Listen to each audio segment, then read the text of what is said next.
It's cold out, so I want to check some temperatures here in this little sort of pseudo hot box that I'm using to protect my carrots. I've got a laser temperature gauge so I can shoot the temperature of the glass. Temperature of the glass on the outside shown roughly 24 degrees, 23. Let's see some chips. Chips about 32, 33 degrees. Up higher on the hill, 32, 33 degrees still. So I'm going to go ahead and prop this lid open, and yeah, 24 degrees on there. Pop this lid open and we'll see. Let's take a look and see, does this really work? You folks believe that hot boxing can actually help you germinate seeds faster?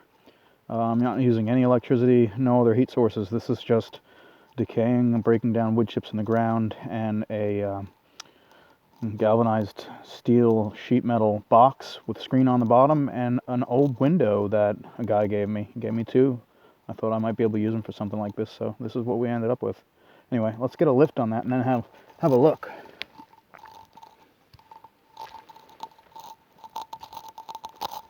Incidentally, I can see some mole trails through the chips here, or vole trails.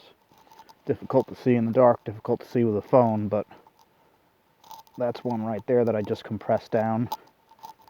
They'll come back through here again and they'll open them back up again. If they're finding sustenance within the chips, they'll make their way back to it. Anyway, let's get this opened up.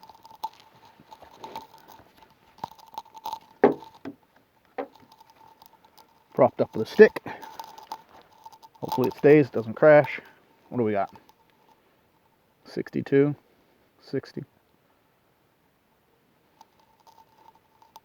Stand up.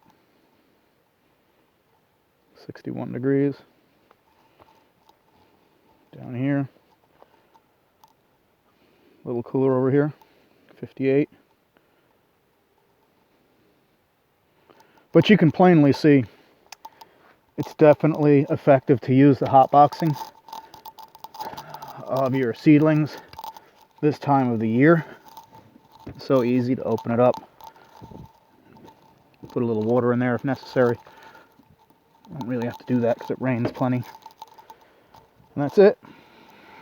There you go. You got to see it.